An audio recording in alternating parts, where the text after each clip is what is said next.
यह परमेश्वर के हाथ में है कि कोई चंगा हुआ है या नहीं। किसी भी समय यह मेरी जिम्मेदारी नहीं है।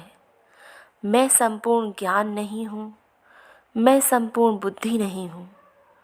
मेरे पास कोई चंगाई का गुण नहीं है। मैंने कभी किसी को चंगा नहीं किया है। मेरे पास चंगा करने वाली सामर्थ नहीं है। ये सारी जिम्मेदारी केवल और केवल और एकमात्र परमेश्वर के हाथों में रहती है, और ये इसी प्रकार से है।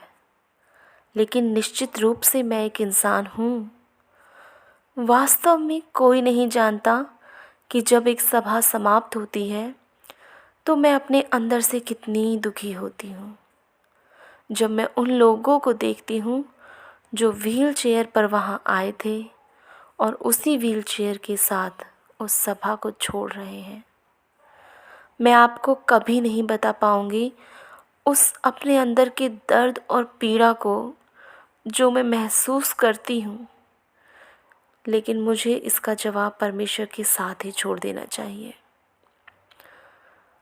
और एक दिन जब मैं महिमा के घर में जाऊंगी तो खुद यीशु मसीह के मुंह से इस सवाल का जवाब मांगूंगी कि हर कोई व्यक्ति चंगा क्यों नहीं होता। कुछ हुआ था जब मैं कैंसस सिटी में थी। कैंसस सिटी स्टार ने मेरी सभा में एक पत्रकार को भेजा। मैं उनसे परिचित हो गई, जो एक प्यारी युवती, एक उत्सुकता वाले दिमाग की पत्रकार थी। वह सारी सभाओं में आई थी और आखिरी रात में सभा के बाद वो मेरे ड्रेसिंग रूम में मेरे पीछे पीछे आ गई। मेरी एक सहायिका ने उन्हें अंदर आने दिया और उन्होंने मुझे वहाँ रोते हुए देखा। वो शर्मिंदा हुई, लेकिन मैं आगे बढ़ गई और अपनी आत्मा को उन्हीं के सामने खोल दिया। मैं भूल गई कि वो एक पत्रकार हैं। मैंने कहा, आप जानती हैं, लोग सोचते होंगे कि इस तरह के आश्चर्य कर्मों को सभाओं के बाद जब बहुत बड़ी संख्या में लोग चंगे हो जाते हैं तो मैं इस संसार में सबसे अधिक खुश होने वाली इंसान होंगी। मैं आभारी हूँ परमेश्वर की कि मैं परमेश्वर की सामर्थ का प्रकटीकरण देख पाती हूँ। लेकिन कोई उस दर्द और पीड़ा को नहीं जानता जो मुझे उन लोगों के लिए होती है जो चंगे नहीं हुए हैं। मैं चाहती हूँ कि मैं पवित्र आत्मा के साथ और अधिक सहयोग कर पाती और परमेश्वर के लिए और अधिक कार्यों को पूरा करती। मैं आंसुओं की बाढ़ को रोक नहीं सकी और वो रिपोर्टर आखिरकार चली गई। लगभग 3 सप्ताह के बाद मुझे उन्हीं पत्रकार का एक पत्र मिला।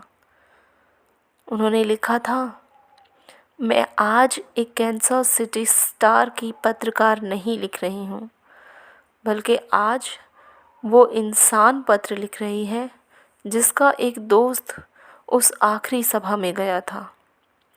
वह वकील था। वह कैंसर से मर रहा था। वो लोग उसे स्ट्रेचर पर अंदर लेकर आए थे। आपके कैंसस सिटी से वापस चले जाने के लगभग 1 सप्ताह बाद मैं उनके घर उनसे मिलने गई।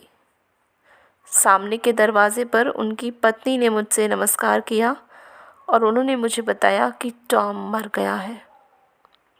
ये सुनकर मैं वहाँ से जाने लगी, लेकिन टॉम की पत्नी ने अंदर जाने के लिए बहुत ज़ोर दिया। उनका चेहरा चमक रहा था। उन्होंने मुझसे कहा, उस सभा में हॉल के अंदर एक महान बात टॉम के साथ हुई। जाहिर सी बात है कि वो चंगा तो नहीं हुआ था। जिस स्ट्रेचर पर हम उसे वहाँ लेकर गए थे, उसी स्ट्रेचर पर हम उसे वापस भी लाए, लेकिन इस सभा के दौरान वो मृत्यु के लिए तैयार हो गया था। स्ट्रेचर पर लेटे हुए उस सभा में जब परमेश्वर की सामर्थ उस पर गिरी तो मेरे पति ने यीशु मसीह को ग्रहण किया और उन्होंने अपने पापों की क्षमा प्राप्त की। उस दिन से पहले वो संघर्ष कर रहे थे, उसके बाद वो शांति से भरपूर थे। मृत्यु आसान थी, विजयी थी। मेरे पति को अपने पापों की क्षमा प्राप्ति के लिए परमेश्वर को धन्यवाद देते हुए सुनना तो महिमामय था। पत्रकार ने अपना पत्र ये कहते हुए समाप्त किया, कैथरीन कुलमन, किसी भी सभा के बाद में अब मत रोना। जब भी तुम सोचो कि बीमार शरीरों के चंगा होने से भी बढ़कर कुछ और यहाँ हो सकता था, तो मेरे दोस्त टॉम को हमेशा याद रखना। उसके लिए जो सबसे बड़ा आश्चर्यक्रम हो सकता था वो था उसकी आत्मा का उद्धार।